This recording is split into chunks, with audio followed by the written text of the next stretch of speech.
नमस्कार, स्वागत है आपका इंडिया एक्सप्रेस 24/7 में। मैं हूं प्रताप राठौर। आज राष्ट्रीय लोकदल द्वारा एक दिवसीय धरना शामली कलेक्ट्रेट पर दिया जा रहा है।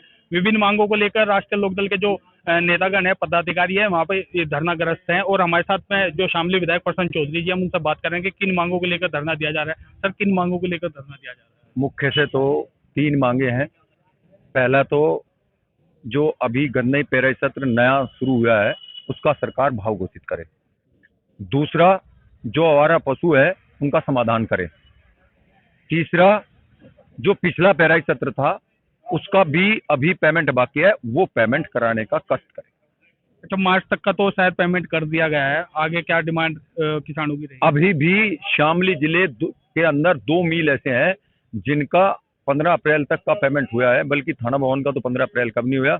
और जबकि मई तक मिल चली है, तो लगभग मेरे पूरा फिगर तो याद है नहीं, लेकिन 50 करोड़ के 100 करोड़ के बीच में फिगर ऐसी है जो एक मिल की बाकी बची है, यानी कि दोनों की 150 करोड़ के आसपास अभी पेमेंट बचा हुआ है। अच्छा, योगी सरकार ने जिस समय चुनाव थे उस समय किसानों को फ्री बिजली की मांग की थी, मगर अब मीटर लगाने के जो बिजली के अधिकारी है उन्होंने अभी एक पत्र लिखा है कि हमें फोर्स चाहिए और गाँव में जो मीटर लगाए जाएंगे फोर्स के साथ लगाए जाएंगे। उसमें राष्ट्रीय लोकदल का क्या कदम रहेगा? ये सरकार की नीति और नियत में खोट है। ये सरकार धार्मिक उन्माद फैलाकर, जातिवाद फैलाकर कब्जा कर किया इन्होंने, और इनका अब भी वही है कि किसान तरस है उसकी ओर इनका कोई ध्यान नहीं है, मजदूर तरस है इसकी ओर कोई ध्यान नहीं है। अब ये घोषणा कुछ करते हैं, करते कुछ है, इनकी नीति और नियत में खोट है। अब इन्होंने घोषणा करी थी कि भाई हम किसान को बिजली का बिल हाफ कर देंगे, लेकिन ऊपर से उनके ऊपर मीटर थोपा जा रहा है जिससे रीडिंग ज्यादा निकले और किसान त्रस्त हो। हम घोषणा करते हैं कि यदि किसान का उत्पीड़न होगा तो राष्ट्रीय लोकदल सड़क पर उतर के और संसद तक संघर्ष करेगा। अच्छा, अभी सीता निर्मला रमन ने अभी जो बजट पास किया है उसमें किसानों के लिए कुछ ज्यादा केवल एक ही है कि उन्हें लोन दिया जाए, तो उसमें किसान कहाँ तक का संतुष्ट रहेंगे? क्योंकि आय तो बढ़ नहीं रही किसानों की, और लोन कर्जा एक तरीके और किसानों के लिए आह्वान किया है। किसान बिल्कुल संतुष्ट नहीं है, किसान नाराज है और बेहद नाराज है। ये तो ऊंट के मुंह में जीरा जैसी कहावत जैसा बजट आया है। इसमें किसान को इन्होंने कुछ नहीं दिया। जो किसान सम्मान निधि थी उसमें से भी कुछ पेमेंट घटा दिया इन्होंने। और जो मजदूर है, मनरेगा की आपने स्थिति देखी होगी क्या हुई है। मनरेगा का 34% घटा दिया। पहले ही वो 100 दिन का था, फिर वो 50 दिन का हुआ, अब उसमें से भी 34% घटेगा। यानी कि न तो मजदूर और ना किसान और ना महिलाएं इस बजट से संतुष्ट हैं।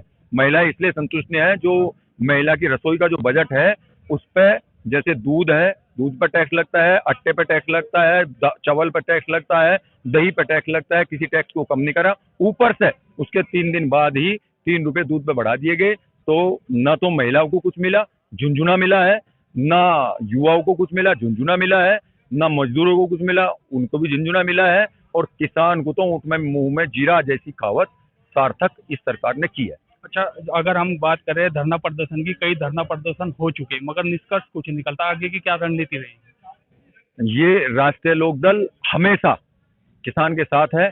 जब तक ये सरकार इस किसान का उत्पीड़न करेगी, राष्ट्रीय लोकदल सड़कों पे उतरेगा, धरने पे उतरेगा। अब यदि आज के बाद सरकार नहीं सचेत होती तो 27 फरवरी को कमिश्नरों का घेराव होगा, और उसके बावजूद भी यदि गूंगी बहरी सरकार सचेत नहीं होगी तो मार्च में आदरणीय चौधरी जैन सिंह जी के नेतृत्व में विधानसभा का घेराव किया जाएगा। और यह आंदोलन तब तक चलता रहेगा जब तक सरकार नहीं झुकती, नहीं इनका उत्पीड़न बंद करती। अच्छा, एक सवाल थोड़ा हटके, अभी सपा नेता जो स्वामी प्रसाद मौर्य है उन्होंने श्री रामचरितमानस पर थोड़ा अपना कमेंट किया है, उसमें क्या कहना है आपका? देखो, ऐसा है, ये जायज है? सबके अपने विचार होते हैं, सबके अपने विचार होते हैं। मेरा अपना विचार है, मैं रामचरितमानस को, रामायण को, महाभारत, रामचरितमानस फूकी जा रही है, क्या इस जायज है? मैं वही बात कर रहा हूँ, सबके अपने विचार हैं। मैं रामचरितमानस को, वो एक अच्छा ग्रंथ है जी, अच्छा ग्रंथ है, शुभ ग्रंथ है। और रामचरितमानस में कितनी ही बातें ऐसी होती हैं जो हमारे जीवन को ऊपर उठाने के लिए जरूरी हैं।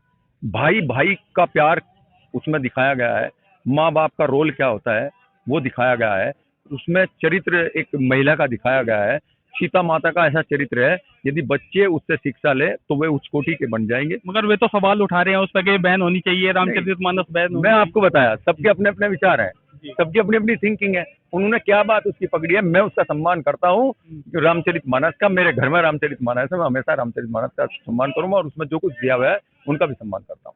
तो ये हमारे साथ है शामली विधायक प्रसन्न चौधरी जी। आज यहाँ पर सभी किसान आप देख सकते हैं पीछे यहाँ पर धरनाग्रस्त हैं और एक दिन का धरना यहाँ पे चल रहा है और अपनी मांगों को लेकर जो राष्ट्रीय लोकदल के जितने पदाधिकारी है वहाँ शामली कलेक्टर घेरे हुए हैं और इनकी मांग है कि जो गन्ना भुगतान है उसकी जल्द से जल्द गन्ना भुगतान किया जाए और जो इनकी अन्य मांगे हैं उन पर सरकार ध्यान दे। नमस्कार।